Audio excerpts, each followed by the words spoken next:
Hello everyone, Radhe Radhe. Munshi Premchand की बहुत सी प्रसिद्ध काल्पनिक कहानियां हैं, मगर उन्हीं में से एक बहुत ही प्रसिद्ध काल्पनिक कहानी है बूढ़ी काकी। यह जो बूढ़ी काकी हैं, उनके पति और बेटा दोनों गुजर चुके हैं। सिर्फ एक भतीजा है जो इनके पास था। वो बूढ़ी काकी अपने भतीजे के नाम कर देती है। फिर भतीजा इनके साथ क्या करता है, आज मैं वही सुनाऊंगी। बुढ़ापा जो है वो बचपन की तरह होता है। जैसे हम बचपन में जिद करते हैं, रोते हैं, इसी तरह बुढ़ापा भी हमारे जीवन में दोबारा से बचपन लेकर आता है। बूढ़ी काकी जो थी वो सिर्फ एक जीभ का स्वाद जानती थी। इसके सिवा उन्हें कुछ नहीं पता था। ना ही कोई चेष्टा शेष थी और ना ही उसे अपने कष्टों से कोई मतलब था। वो किसी बात को कोई अहमियत नहीं देती थी। कभी कभी कोई सामान ना मिलता तो वो रोने लगती, और अगर वो रोने लगती तो बच्चों की तरह रोने के अलावा और कोई दूसरा काम ना था। उनकी समस्त इंद्रियां जैसे आंख, हाथ, पैर सब जवाब दे चुके थे। पृथ्वी पर पड़ी रहती थी। घर में कोई उनसे बात न करता था, और ना ही उनकी क्या इच्छा है कोई उनसे ये पूछता था।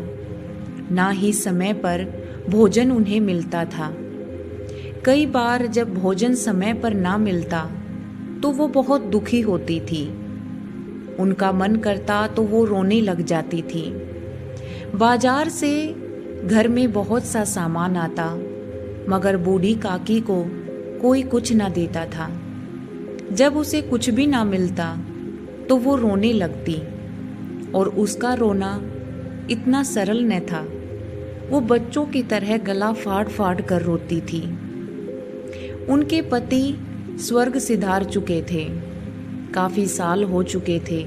उनका एक बेटा था जिसका नाम तरुण था।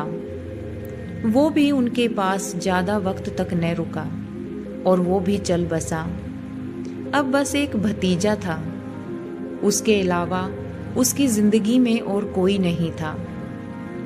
जो भी काकी के पास था उसने सारा सब कुछ अपने भतीजे के नाम ही लिखवा दिया था।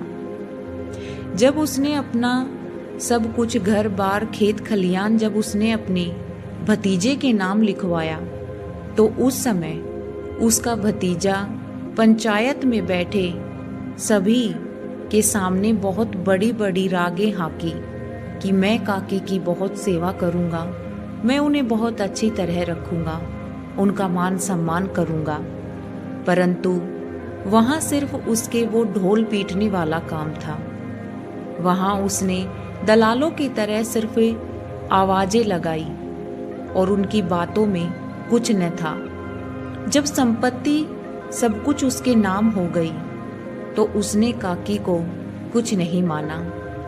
उस संपत्ति की जो साल की कमाई होती थी वो 150-200 रुपए से कम न थी, और उस वक्त 150-200 रुपए बहुत मायने रखते थे।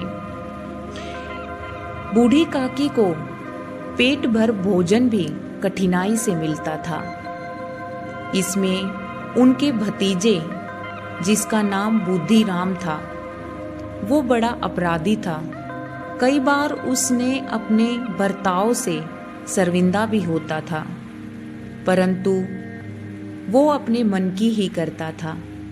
उसकी पत्नी थी जिसका नाम रूपा था। उसका निर्णय करना सहज न था। हम नहीं जानते कि वो स्वभाव से कैसी थी। काकी पर उसे पसंद नहीं करती थी। बुद्धिराम स्वभाव से तो सज्जन था, मगर वह भी किसी भी समय उसका कब स्वभाव बदल जाए ये खुद वो भी न जानता था। रूपा स्वभाव से बहुत तेज थी, मगर थोड़ी बहुत वह भगवान से डरती थी। इसीलिए वह बूढ़ी काकी को ज्यादा परेशान न करती थी। परंतु बूढ़ी काकी हमेशा एक बात कहती थी कि मुझे कोई फर्क नहीं पड़ता कि बहू कैसी है, मगर वो बुद्धिराम के स्वभाव से कभी कभी बहुत परेशान हो जाती थी। बुद्धिराम कभी कभी अपने अत्याचारों का खेद होता था। कई बार वह बैठ के सोचता था कि आज जो मैं बहुत अच्छा जीवन जी रहा हूँ, बैठ के बहुत अच्छी आमदनी जो मेरे घर में आ रही है, जो मेरे घर में सुख सुविधाएं हैं, वो सब बूढ़ी काकी की वजह से हैं। अगर वो अपनी संपत्ति मेरे नाम ना करती तो शायद मैं इतनी अच्छी तरह से ना रह पाता। यहाँ तक कि जब द्वार पर कोई भला आदमी बैठा होता तो बूढ़ी काकी उस समय अपना राग लापने लगती और वह अगला आदमी आग हो जाता। और जब वह उसके भतीजे बुद्धिराम को यह बात बताता तो वह घर आकर बूढ़ी काकी को खूब डांटता। लड़के जो बच्चे बाहर खेलते थे वो भी बड़े बुजुर्गों के साथ बहुत ही द्वेष से पेश आते थे। और जब माता पिता बूढ़े हो जाते हैं तो पता नहीं क्यों सब उनसे दूर हटने लगते हैं। बूढ़ी काकी के साथ भी कुछ ऐसा ही था। बच्चे वहां खेलते और बूढ़ी काकी को छेड़ने लग जाते। कोई चुटकी काट कर भाग जाता तो कोई पानी का कुरला काकी पर फेंक देता। काकी गुस्सा होके चीखती मारती। जब उसे और कुछ न आता तो वो रोने लगती। यह बात सारे गांव में प्रसिद्ध हो गई थी कि वह केवल खाने के लिए रोती है और उसे कोई काम नहीं है। लेकिन बूढ़ी काकी के दुख को कोई नहीं देखता था। हाँ, काकी क्रोधित होकर बच्चों को गालियां देने लगती थी। और अगर उस वक्त रूपा वहां आ जाती तो वह भी भय के कारण अपनी काकी से कुछ ना कह पाती थी। संपूर्ण परिवार में यदि काकी से किसी को अनुराग था तो वह बुद्धिराम की छोटी लड़की लाडली थी।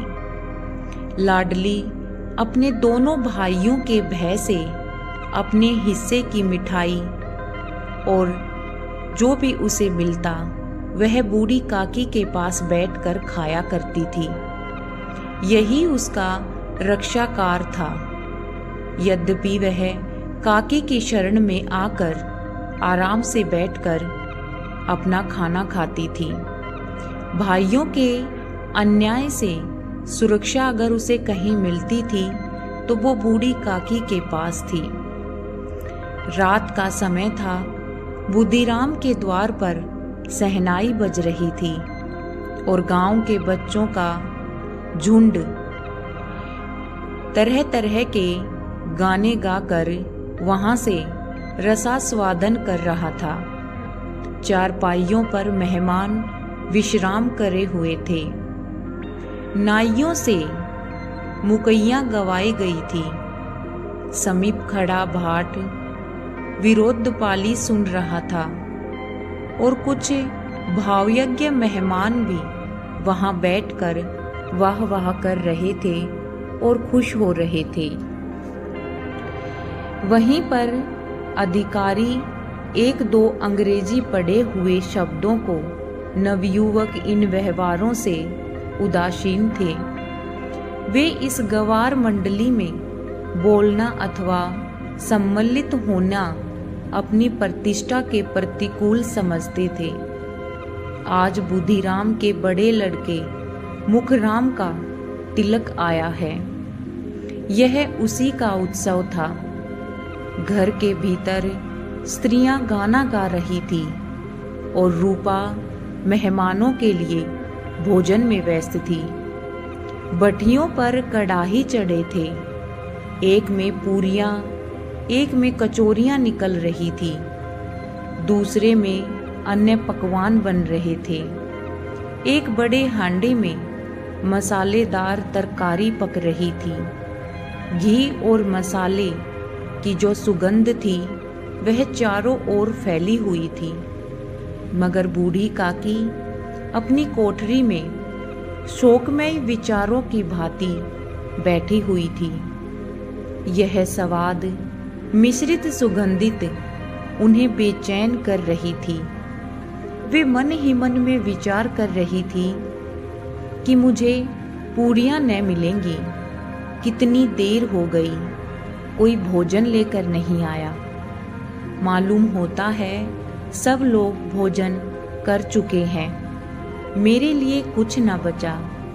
यह सोचकर उन्हें रोना आ रहा था, परंतु वो भय के कारण रो भी न पाई। मगर वह उस खुशबू को वहीं अपनी कोठरी में बैठी बैठी सूंघ रही थी। अब मुझे कौन पूछता है, जब रोटियों के ही लाले पड़ रहे हैं तो तब ऐसे भाग्य कहाँ कि भर पेट पूरियां मिल सकें। यह विचार कर उन्हें रोना आ रहा था। कलेज में हुक सी उठने लगी थी, परंतु रूपा के भय से उन्होंने फिर मौन धारण कर लिया। बूढ़ी काकी देर तक इन्हीं दुखदायक विचारों में डूबी रही। घी और मसालों की सुगंध रह रह कर मन को आपे से बाहर किए देती थी। मुंह में पानी भर भर आता था। पूरियों का स्वाद स्मरण करने के लिए हृदय में गुदगुदी होने लगती थी। किसे पुकारूं, आज लाडली बेटी भी नहीं आई। दोनों छोरे सदा दिख दिया करते थे, आज उनका भी कहीं पता नहीं है। कुछ मालूम होता भी तो क्या कर सकती थी। बूढ़ी काकी की कल्पना में पूरियों की तस्वीर नाचने लगी थी। खूब लाल लाल, फूली फूली, नरम नरम होंगी। रूपा ने भली भांति भोजन किया होगा। कचौरियों में अजवाइन और इलायची की महक आ रही है। एक पूरी मिलती तो जरा हाथ में लेकर देखती। क्यों न चल कर कड़ाहे के सामने ही बैठ जाऊं। पूड़ियाँ छन छन कर तैयार हो रही होंगी। कड़ाहे से गरम गरम निकल कर थाल में रखी जाती होंगी। फूल हम घर में भी सूंघ सकते हैं, परंतु वाटिका में कुछ बात ही और होती है। इस प्रकार निर्णय करके बूढ़ी काकी उकड़ू बैठकर हाथों के बल सरकती हुई बड़ी कठिनाई से चौखट से उतरी और धीरे धीरे रेंगती हुई कड़ाहे के पास जा बैठी। यहाँ आने पर उन्हें उतना ही धैर्य हुआ जितना एक भूखे कुत्ते को खाने वाले के सम्मुख बैठने में होता है। रूपा उस समय कार्यभार में उलझी हुई थी। कभी इस कोठे में जाती तो कभी उस कोठे में, कभी कड़ाहे के पास जाती तो कभी भंडारे के पास। किसी ने बाहर से आकर कहा, महाराज ठंडाई मांग रहे हैं। ठंडाई देने लगी। इतने में फिर किसी ने आकर कहा कि भाट आया है, उसे कुछ दे दो। भाट के लिए सीधा निकाल रही है। एक तीसरे आदमी ने आकर पूछा, अभी भोजन तैयार होने में कितना वक्त लगेगा? जरा ढोल मजीरा उतार दो। बेचारी अकेली स्त्री दौड़ते दौड़ते व्याकुल हो रही थी। कामों में इतनी व्यस्त थी, इतनी उलझी हुई थी, परंतु क्रोध प्रकट करने का अवसर नहीं था उसके पास। भय होता था कहीं पड़ोसी यह ना कह दे कि कितने में उबल पड़ती है। प्यास से स्वयं कंठ सूख रहा था। गर्मी के मारे फूकी जा रही थी, परंतु इतना अवकाश न था कि जरा सा पानी भी पी ले या फिर थोड़ा सा पंखा कर ले। यह भी खटकता था कि जरा आँख हटी तो चीज़ों की लूट मच जाएगी। इस अवस्था में उसने बूढ़ी काकी को कड़ाहे के पास बैठा देखा, जो उसे वह देखकर जल भुंद गई। वह अपने क्रोध को रोक न पाई। इसका भी ध्यान न रहा कि पड़ोसने बैठी हुई हैं, मन में क्या कहेंगी, पुरुषों में लोग सुनेंगे तो क्या कहेंगे। जिस प्रकार मेंढक केंचुए पर झपटता है, उसी प्रकार वह बूढ़ी काकी की तरफ झपटी और दोनों हाथों से झटक कर बोली, ऐसे पेट में क्या आग लगी हुई है? पेट है या भाड़? कोठरी में बैठते हुए भी क्या दम घुटता है तेरा? अभी मेहमानों ने तो खाना नहीं खाया, ना ही भगवान को भोग लगा है, तब तक भी धैर्य न हुआ? आकर छाती पर सवर हो गई।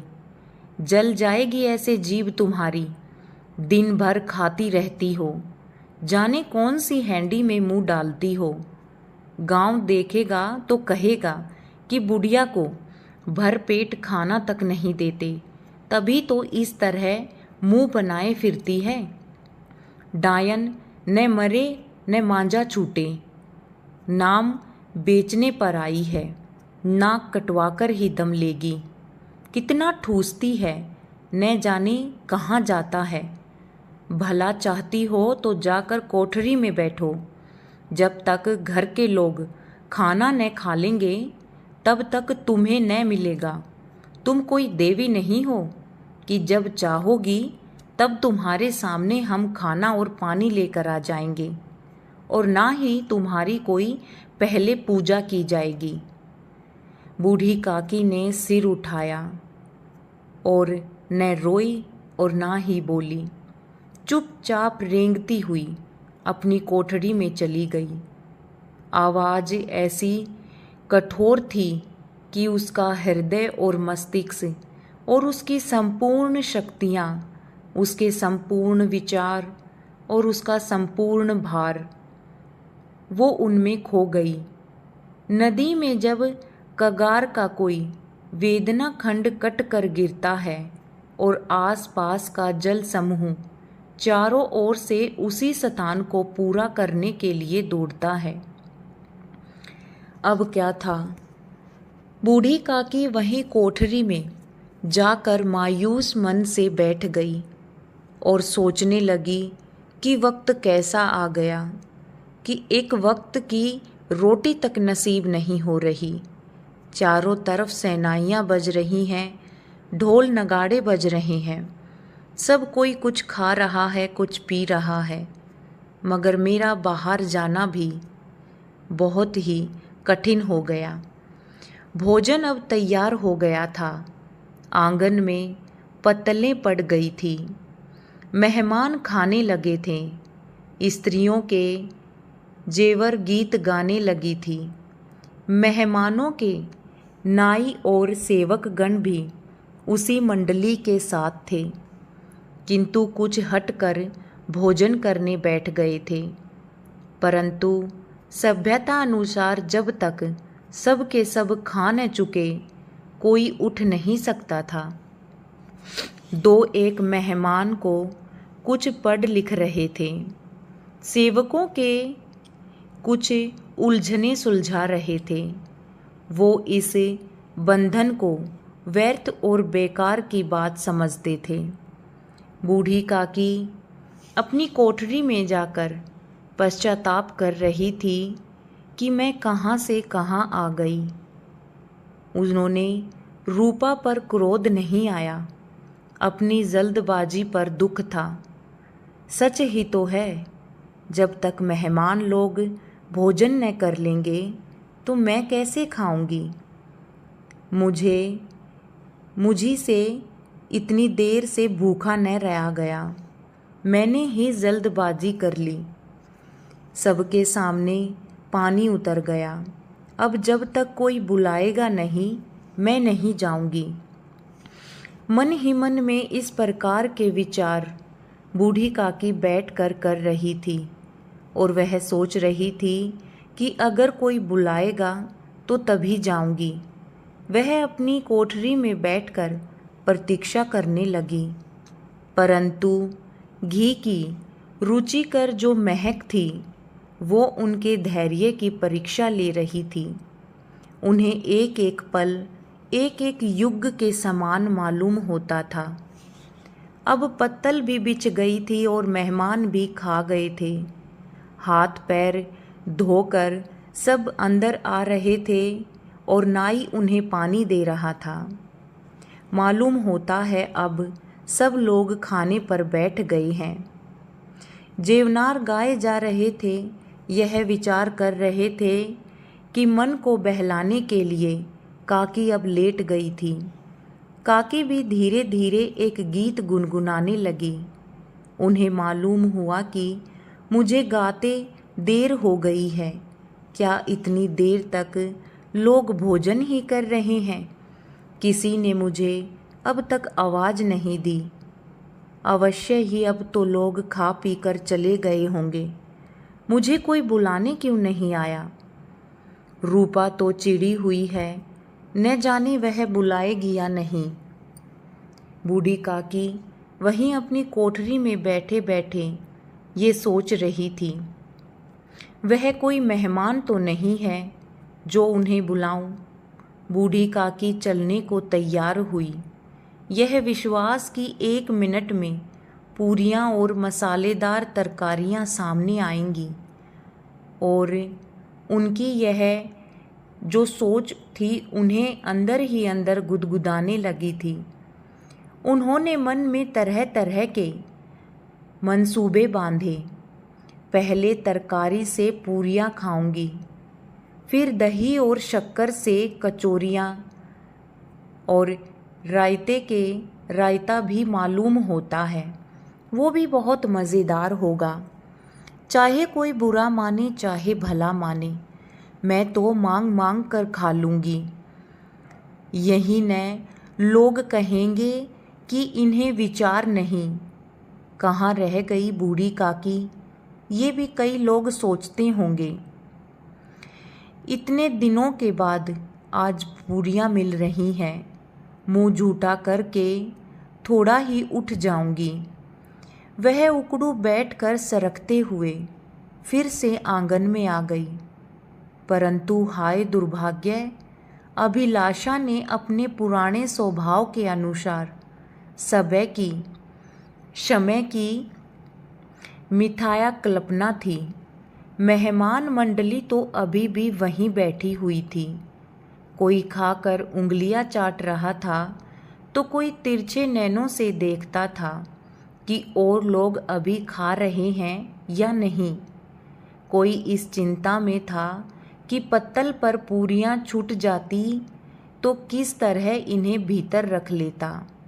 कोई दही खाकर चटकारता था, परंतु दूसरा दोना मांगते संकोच करता था कि इतने में बूढ़ी काकी रेंगते हुए उनके बीच में आ पहुंची। कई आदमी चौंक कर उठ खड़े हुए, पुकारने लगे, अरे यह बुढ़िया कौन है?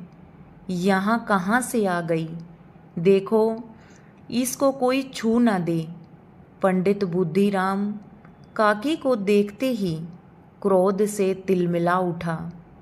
पूरियों का थाल लिए खड़े थे, थाल को जमीन पर पटक दिया और जिस प्रकार निर्दयी महाजन अपने किसी बेईमान और भगोड़े कर्जदार को देखते हैं, ऐसा ही वो भी काकी को एक नज़र देख रहा था।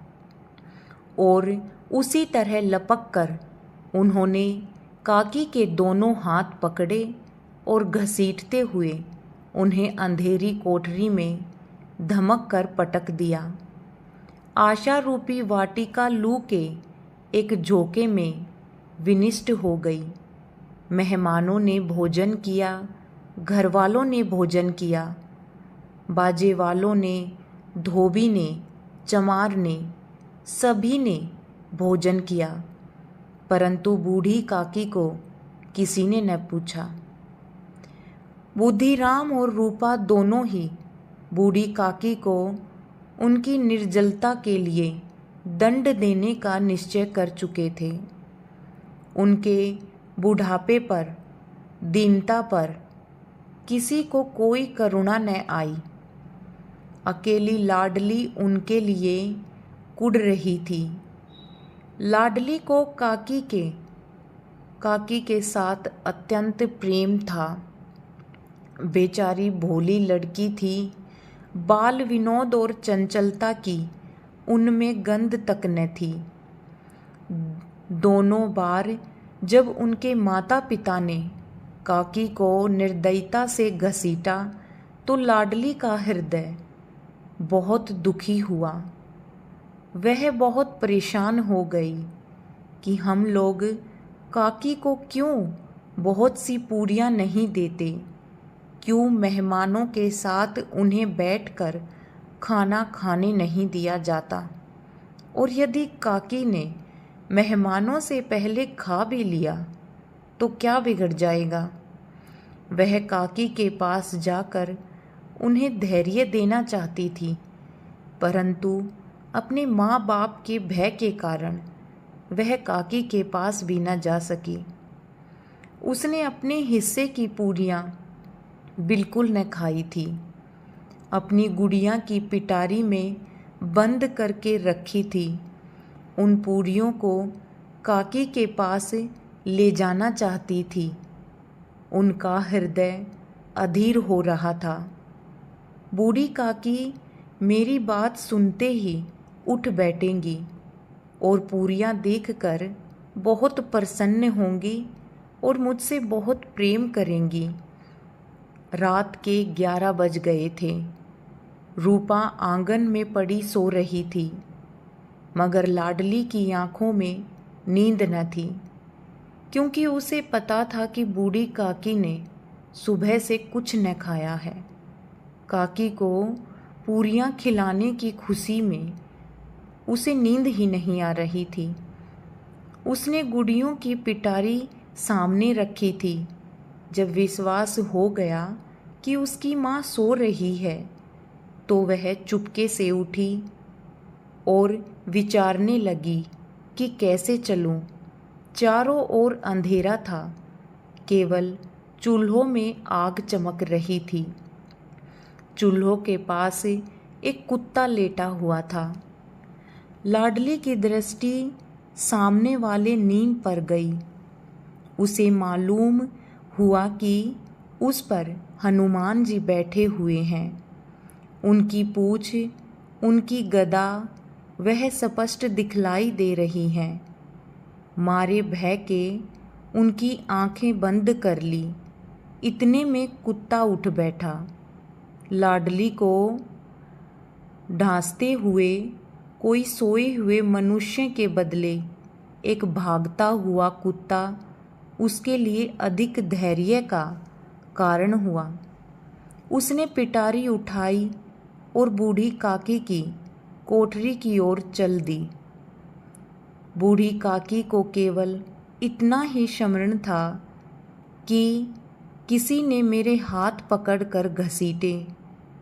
फिर ऐसा मालूम हुआ कि जैसे कोई पहाड़ पर से किसी ने उन्हें नीचे फेंक दिया हो। उनके पैर बार बार पत्थरों से टकरा रहे थे। तब किसी ने उन्हें पहाड़ से पटका। वो मूर्छित हो गई। जब वो संचेत हुई तो किसी की जरा भी आहट न मिलती थी। समझी कि सब लोग खा पी कर सो गए और उनके साथ मेरी तकदीर भी सो गई। रात कैसे कटेगी भगवान, मैं क्या खाऊं? पेट में भूख के मारे अग्नि धधक रही है। किसी ने मेरी सुध न ली। क्या मेरा पेट काटने से धन जुड़ जाएगा? इन लोगों को इतनी भी दया न आई कि सारा गांव, सारी बिरादरी सब खाना खाकर गए, मगर मुझे एक पूरी तक खाने न दी। मैं पेट में रोटियां ही खाती हूँ और कुछ नहीं। जिस पर ये हाल है, मैं अंधी अपाहिज ठहरी, न कुछ सुन सकती हूँ न कुछ पूछ सकती हूँ। यदि आंगन में गई तो बुद्धिराम और उसकी पत्नी वापस मुझे घसीटते हुए इसी कोठरी में डाल जाएंगे। सब खाना खाकर चले गए और मुझे घसीट कर मेरी कोठरी में डाल दिया। उन्हीं पूरियों के लिए रूपा ने सबके सामने मुझे गालियां दी। उन्हीं पूरियों के लिए मेरी इतनी दुर्गति की। उनका पत्थर का कलेजा न पसीजा, सबको खिलाया, मगर मुझे एक बार भी नहीं पूछा। जब तब ही न दी तो अब क्या देंगे, यह विचार करके बूढ़ी काकी निराश मन से संतोष के साथ लेट गई। गलानीन से गला भर भर आ रहा था, परंतु मेहमानों के भय से रो भी नहीं पा रही थी। सहसा कानों में आवाज आई, काकी उठो, मैं पूरियां लेकर आई हूँ। काकी ने लाडली की बोली पहचान ली, झटपट उठ बैठी, दोनों हाथों से लाडली को टटोला और उसे गोद में बिठा लिया। लाडली ने पूरियां निकाल कर दी। काकी ने पूछा, क्या तुम्हारी अम्मा ने दी हैं? लाडली ने कहा, नहीं, यह मेरे हिस्से की हैं। काकी पूरियों पर टूट पड़ी। 5 मिनट में पिटारी खाली हो गई। लाडली ने पूछा कि काकी, पेट भर गया क्या? जैसे थोड़ी सी वर्षा ठंडक के स्थान पर और भी गर्मी पैदा कर देती है, उसी भांति इन थोड़ी सी पूरियों ने काकी की भूख को और बढ़ा दिया था। वह बोली कि नहीं बेटी, जाकर अपनी माँ से मांग लाओ। लाडली ने कहा कि रात हो चुकी है और मेरी माँ तो सो रही है। अगर मैं उनसे पूरियां मांगने जाऊंगी तो वो मुझे मारेंगी। काकी ने पिटारी को फिर से टटोला। उसमें कुछ थोड़े बहुत पूरी के टुकड़े गिरे हुए थे और वह उन्हें हाथों से उठा उठा कर होठों से चाटती थी और चटकारे भरती थी। हृदय उसका बहुत दुखी था कि मैं और पूरियां कैसे लेकर आऊं। संतोष सेतु जब टूट जाता है तो तब इच्छा का अभाव रह जाता है। मतवालों को मद का स्मरण करना उन्हें पागल साबित करना होता है। काकी का अधीर मन इच्छाओं के प्रबल प्रभाव में बह गया था। उचित और अनुचित का विचार उन्हें नहीं आता था। वो कुछ देर तक उस इच्छा को रोकती और फिर सहसा लाडली से बोली कि मेरा हाथ पकड़कर वहाँ ले चलो जहाँ मेहमानों ने बैठकर भोजन किया था। लाडली उनका अभिप्राय समझ न सकी।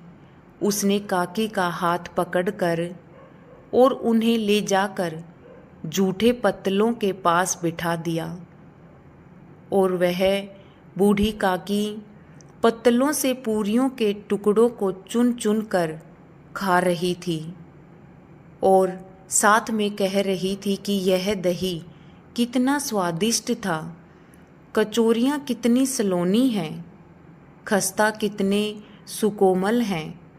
काकी बुद्धिहीन होते हुए भी इतना जानती थी कि मैं वह काम कर रही हूँ जो मुझे नहीं करना चाहिए। मैं दूसरों की झूठी पत्तल चाट रही हूँ, परंतु बुढ़ापा एक ऐसा रोग है जिसमें हमें मजबूरी में कुछ भी करना पड़ता है, अंतिम समय है जब संपूर्ण इच्छाएं एक ही केंद्र पर आ लगती हैं, तो बूढ़ी काकी ने यह केंद्र उसे ही समझ लिया। ठीक उसी समय रूपा की आंख खुली। उसे मालूम हुआ कि लाडली उसके पास नहीं है। वह चौकी चारपाई के इधर उधर ताकने लगी, कहीं नीचे तो नहीं गिर गई है। उसे वहां न पाकर वह उठी और क्या देखती है कि लाडली जूठे पत्तलों के पास चुपचाप खड़ी है और बूढ़ी काकी पत्तलों पर से पूरियों के टुकड़े उठा उठा कर खा रही है। रूपा का हृदय सन्न हो गया। किसी गाय की गर्दन पर छुरी चलते देखकर जो अवस्था होती है, वही उसी समय रूपा की हुई। एक ब्राह्मणी दूसरे की जूठी पत्तल टटोल रही है। इससे अधिक शोकमय दृश्य असंभव है। पूरियों के कुछ टुकड़ों के लिए उनकी चचेरी सांस ऐसा निष्कर्ट कर्म कर रही थी। यह वह दृश्य था जिसे देखकर देखने वालों का भी हृदय कांप उठे। ऐसा प्रतीत होता है मानो जमीन रुक गई हो, आसमान चक्कर खा रहा हो, संसार पर कोई आपत्ति आने वाली हो। रूपा को क्रोध न आया। शोक से सम्मुख क्रोध कहाँ, करुणा और भय से उनकी आंखें भर आई। इस अधर्म का भागी कौन है? उसने सच्चे हृदय से गगन मंडल की ओर हाथ उठाकर कहा कि हे परमात्मा, मेरे बच्चों पर दया करो। इस अधर्म का दंड मुझे मत दो, नहीं तो मेरा सत्यानाश हो जाएगा। रूपा को अपनी स्वार्थ परता और अन्याय इस प्रकार का प्रत्यक्ष रूप में अभी न दिखाई पड़े थे। वह सोचने लगी कि हाय कितनी निर्दयी हूँ मैं, जिसकी संपत्ति से मुझे 200 रुपये आय हो रही है, उसी की यह दुर्गति, और यह सब मेरे कारण।